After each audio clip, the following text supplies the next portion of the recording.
दमोह में धर्मांतरण का एक गंभीर मामला सामने आया है। पुलिस अधीक्षक सुतकीर्ति सोमवंशी ने खुलासा किया है कि चाइल्ड वेलफेयर कमेटी सागर के प्रतिवेदन पर मानव तस्करी और धर्मांतरण जैसे गंभीर अपराधों में आरोपियों के खिलाफ एफआईआर दर्ज की जाएगी। एक दिन पहले दमोह की क्रिश्चियन कॉलोनी में प्रवीण शुक्ला के घर से 12 नाबालिग बच्चों को बरामद किया गया था। ये बच्चे झाबुआ, छतरपुर और मंडला के रहने वाले थे। उन्हें रेस्क्यू कर संजीवनी हॉस्टल में रखा गया है। आरोपी प्रवीण शुक्ल के खिलाफ गंभीर धाराओं में मामला दर्ज किया जा रहा है। पुलिस अधीक्षक सोमवंशी ने बताया कि इस मामले की गहराई से जांच की जा रही है और दोषियों के खिलाफ सख्त कार्रवाई की जाएगी। यह घटना दमोह में हो रहे धर्मांतरण के बढ़ते मामलों की ओर इशारा करती है।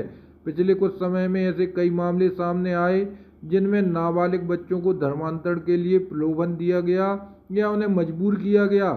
इस घटना ने एक बार फिर बाल संरक्षण और मानव तस्करी के मुद्दों पर चिंता बढ़ा दी है।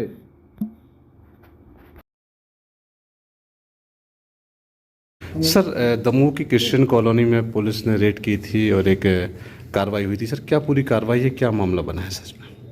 दरअसल क्रिश्चियन कॉलोनी में ये एक सूचना प्राप्त हुई थी कि वहाँ पर एक घर में कुछ बच्चे जो हैं वो जबरन रखे गए हैं। उनको उनका धर्म परिवर्तन कराया जा रहा है और भी तमाम तरह की शिकायतों के संबंध में एक हमें प्रतिवेदन प्राप्त हुआ था।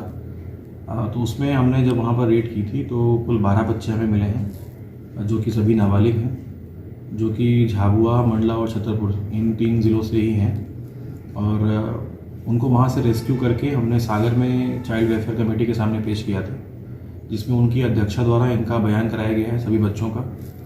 वहाँ पर जो भी साक्ष्य मिले थे उस घर में उनको भी उनके सामने पेश किया गया है। जो इस संस्था के संचालक हैं उनके जितने भी डॉक्यूमेंटेशंस थे उनको भी पेश किया गया है और एक पूरी रिपोर्ट बनाकर सीडब्ल्यूसी के सामने पेश किया गया था। आज सीडब्ल्यूसी ने उसमें बच्चों को संजीवनी जो उनका वो है छात्रावास वहाँ पर रखवाया था और उस संबंध में दमोह पुलिस को एक पत्र लिखा है, जिसमें उन्होंने पूरी इन्वेस्टिगेशन करने के बाद एक अपराध पंजीबद्ध करने के लिए हमें रिकमेंड किया है। तो थाना प्रभारी कोतवाली को उसमें आदेशित किया गया है। जितने भी तथ्य उनकी जांच रिपोर्ट में प्राप्त हुए हैं उसके आधार पर और जो भी उसमें हमारे पास साक्ष्य मौजूद हैं उनके आधार पर एक मामला पंजीबद्ध करने के लिए तो वो रिपोर्ट हमारे पास आ गई है। जल्दी उसमें भी हम अपराध पंजीबद्ध कर लेंगे। तो क्या मामला बनेगा सच में? उसमें उन्होंने अभी धर्मांतरण से संबंधित और मानव दुर्व्यापार से संबंधित 2 तथ्यों का उल्लेख किया है। लेकिन इसके बावजूद मुझे लगता है चूँकि बच्चे नाबालिग हैं तो जेजे एक्ट की भी कुछ धाराएं आकर्षित होंगी। उस संबंध में अभी विधिक राय भी ली जा रही है, तो थोड़ी देर में उसमें हम लोग एक राय पर सहमत होकर एक एफआईआर करेंगे। कितने समय से रह रहे थे बच्चे? अभी इस संबंध में पूरी इन्वेस्टिगेशन नहीं हुई है। वो बच्चों के कथन और बाकी चीज़ें जो कि बच्चे नाबालिग हैं उनको हम अभी पब्लिक नहीं कर सकते हैं। एफआईआर होने के बाद जो विवेचना में तथ्य आएंगे तो उसको हम ज़रूर मीडिया को उपलब्ध कराएंगे। सर, सुनने में आया है कि जहाँ पर ये बच्चे थे उस मकान का कोई मालिकाना अधिकार नहीं है सामने वाले के पास, प्रवीण शुक्ला के पास में, वो अवैध बनाया गया है जहाँ पर ये अवैध बच्चे रखे गए थे। हाँ, बच्चों को जैसा बताया कि उनकी मर्जी के खिलाफ रखा जा रहा था। बच्चों के बयान में भी कुछ इस टाइप की बातें आई हैं।